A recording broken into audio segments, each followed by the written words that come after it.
You guys are fucking assholes, man. You guys are fucking assholes. I'm in Hamilton. I find my father. I leave Hamilton. I come to Timmins. I want to retire. I take down all my videos, just like John Dunn did.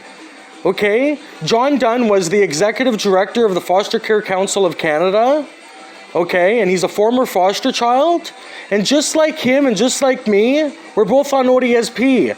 All that advocacy, he wasn't. And then he finally got on. Okay? And he shared this publicly with people already. Okay? Publicly. That he wasn't on it, and then now he's on it. And his wife asks him to remove all of his content and to retire. And that's what I wanted to do. But I fucking can't. Because you know what happens when I take down all my videos?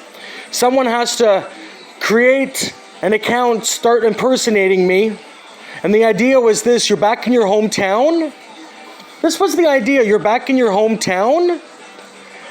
And there's a lot of natives here. And they're scary. And yes, they are scary. But they're my only allies when it comes to children's aid and going after them. When you think about it, they're your biggest ally. Okay?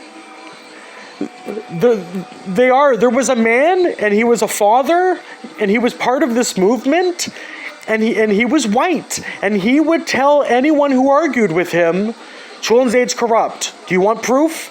60 Scoop, residential school. There wasn't Every Child Matters gatherings, during those. That was like, maybe 5 years ago now. Okay? I wanted to retire. You guys are fucking assholes. I wanted to retire. I take down all my videos just like he did. Go message him. Ask him if he did. He'll tell you, yes, I did. He's an honest man. He's a good man. Okay? Because you take them down because there's stigma attached to it. Okay? There's the stigma of this. You're in the work setting, okay? You're in the work setting, and an employee points to his coworker and says, "You see that guy there? Yeah? What about him? He grew up in fucking foster care." Holy fuck, eh? He's gonna go postal one day. That's the stigma in the workplace. But you don't consider that because you guys haven't grew up in care. So the idea was for these fucking assholes is Thomas is moving back, and they considered a few things. The natives are scary here. He took down all his videos. He must have done something bad before to take them all down. Look, he took them all down. Holy fuck. He must have done something bad, eh? And that's the worst thing, right? And he must have done something bad, eh, to take them all down? And then that's why they make that video. They wish. Because they're pieces of shit like that. And then listen.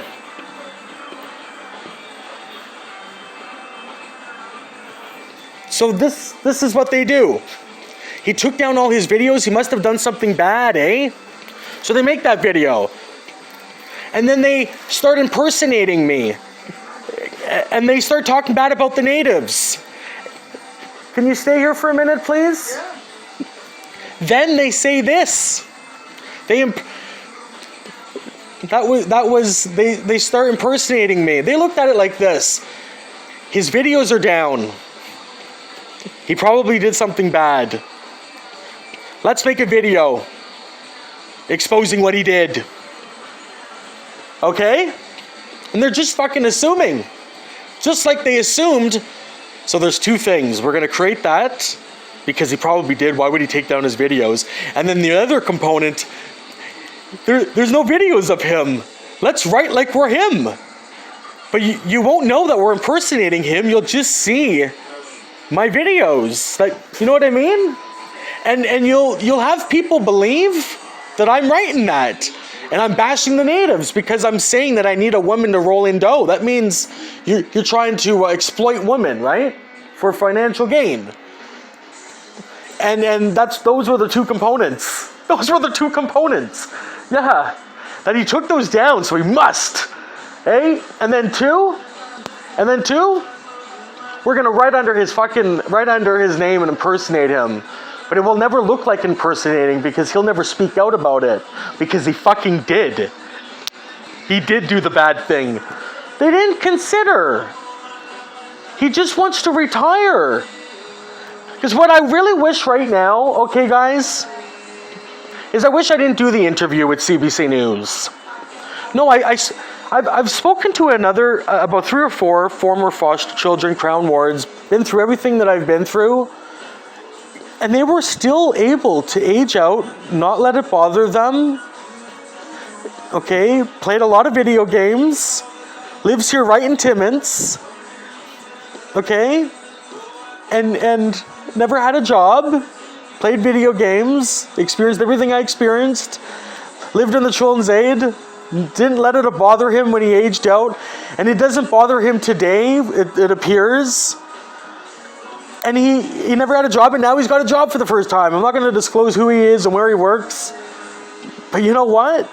That's the best positive story that I can share with you guys. That's the best. That's sad though, isn't it, guys? That's sad. I wanted to retire just like John Dunn. What I would like right now is to have the interview that I did with CBC when I aged out, to have that done, to have it all removed. All of it. Okay?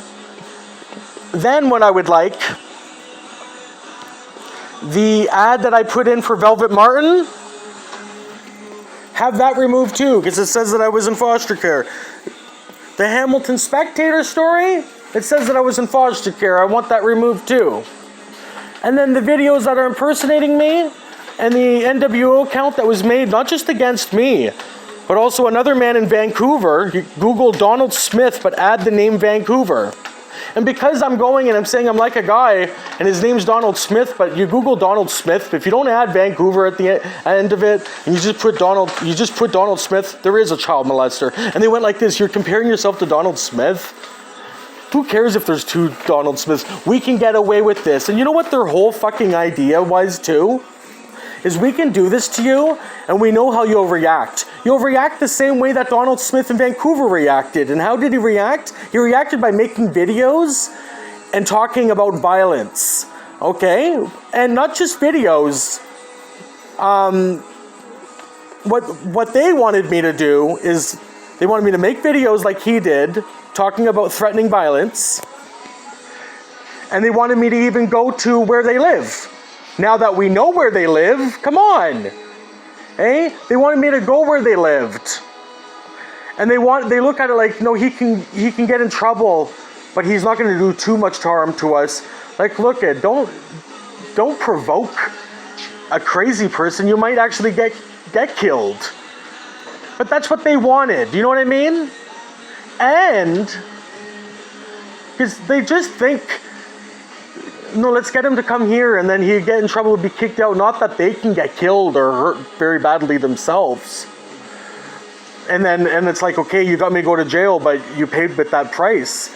No, they didn't consider that. They're so desperate for you not to be around. It has nothing to even do with me. It's just, they don't want you around when your mother passes away.